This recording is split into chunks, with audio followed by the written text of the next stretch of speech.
Good morning, good afternoon, good evening, good night. Depending on where you are in this world, God bless you.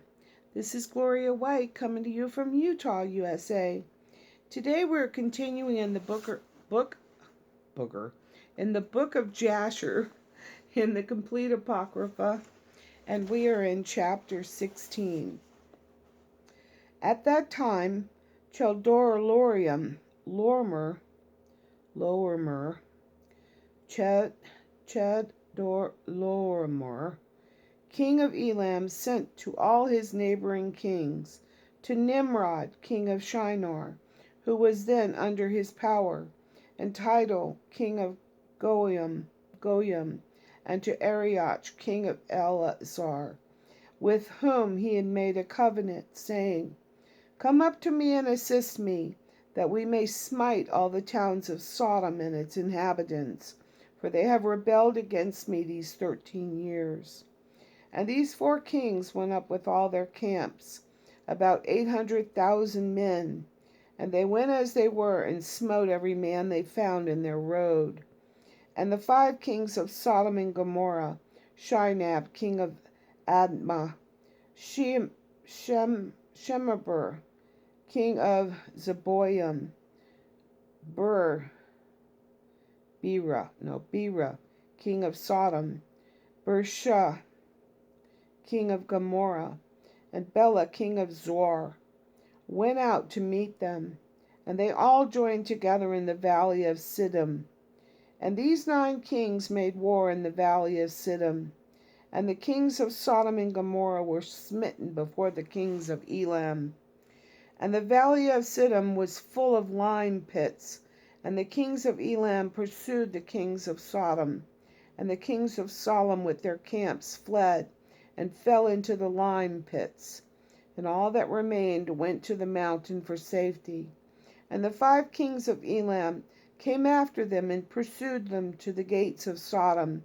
And they took all that were there in Sodom. And they plundered all the cities of Sodom and Gomorrah. And they also took Lot, Abram's brother's son, and his property, and they seized all the goods of the cities of Sodom, and they went away.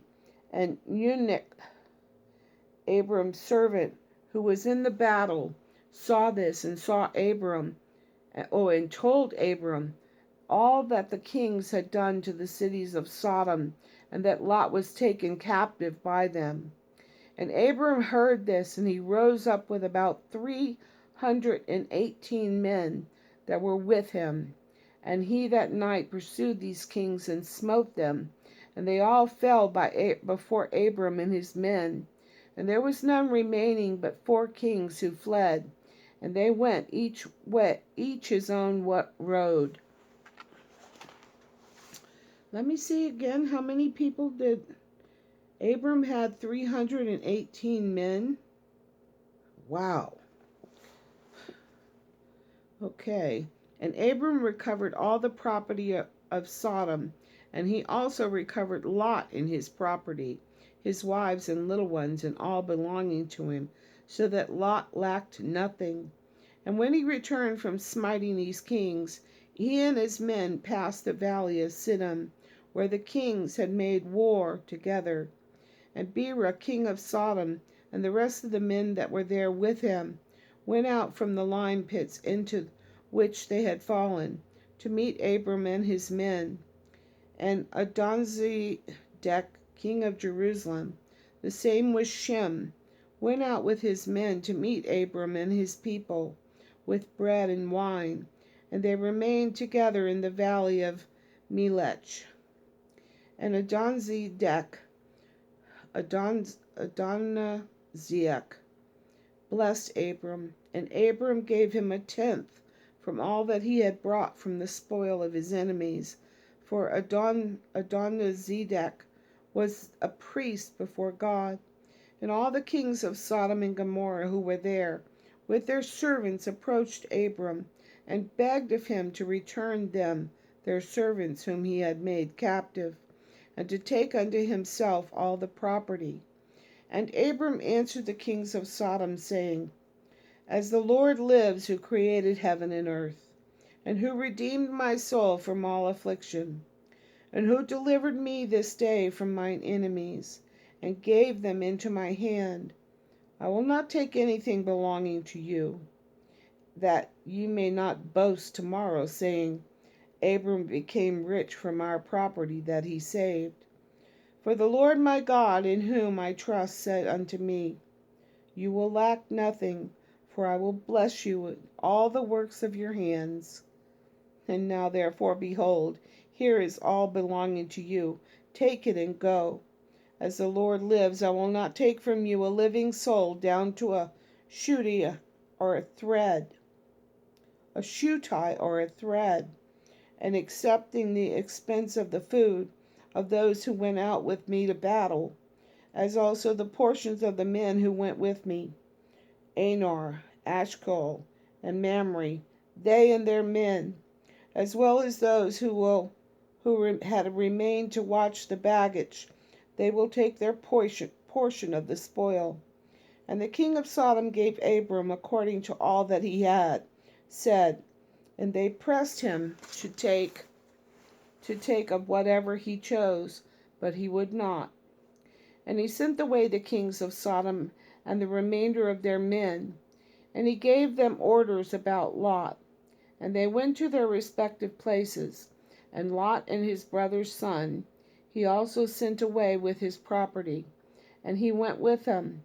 And Lot returned to his home to Sodom, and Abram and his people returned to their home, to the plains of Mamre, which is in Hebron. At that time the Lord again appeared to Abram in Hebron, and he said to him, Do not fear, your reward is very great before me. For I will not leave you until I have multiplied you, and blessed you, and made your seed like the stars in heaven, which cannot be measured nor numbered. And I will give unto your seed all these lands that you see with your eyes. To them will I give them for an inheritance forever. Only be strong and do not fear. Walk before me and be perfect. And in the 78th year of the life of Abram, in that year died Reuel, the son of Peleg, and all the days of Reuel were 239 years, and he died. And Sarai, the daughter of Haran, Abram's wife, was still barren in those days. She did not bear to Abram either son or daughter. And when she saw that she bore no children, she took her handmaid Hagar, whom Pharaoh had given her, and she gave her to Abram for her husband, for a wife. For Hagar learned all the ways of Sarai, as Sarai taught her. She was not in any way deficient in following her good ways. And Sarai said to Abram, Behold, here is my handmaid Hagar.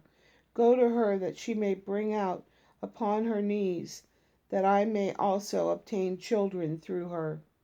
And at the end of 10 years of Abram's dwelling in the land of Canaan, which is the 85th year of Abram's life, Sarai gave Hagar unto him. And and Abram hearkened to the voice of his wife Sarai. And he took his handmaid Hagar, and Abram came to her, and she conceived. And when Hagar saw that she had conceived, she rejoiced greatly, and her mistress was despised in her eyes. And she said within herself, This can only be that I am better before God than Sarai my mistress. For all the days that my mistress has been with my Lord, she did not conceive. But me the Lord has caused in so short a time to conceive by him. And when Sarai saw that Hagar had conceived by Abram, Sarah was jealous of her handmaid. And Sarai said within herself, This is surely nothing else but that she must be better than I am. And Sarai said unto Abram, My wrong be upon you, for at the time when you did pray before the Lord for children, why did you not pray on my account, that the Lord should give me seed from you? And when I Speak to Hagar in your presence. She despises my words, because she has conceived, and you will say nothing to her. May the Lord judge between me and you for what you have done to me." And Abram said to Sarai, "Behold, your handmaid is in your hands. Do unto her as may seem good in your eyes." And Sarai afflicted her, and Hagar fled from her to the wilderness.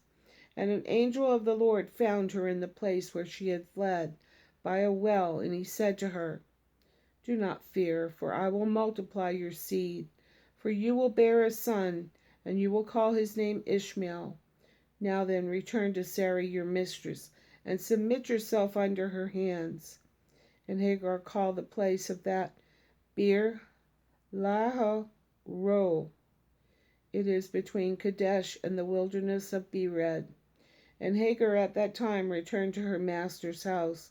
And at the end of days Hagar bore a son to Abram, and Abram called his name Ishmael.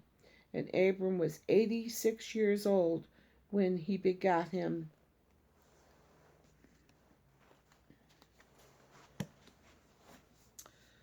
All that because Sarai did not trust in what the Lord had told Abram. So sometimes we have to just remain, patient. Here is the patience of the saints. Everything is all beautifully woven together. Don't you think it's like a beautiful tapestry, the Word of God? I love it, and I hope you do too. And as always, I love you.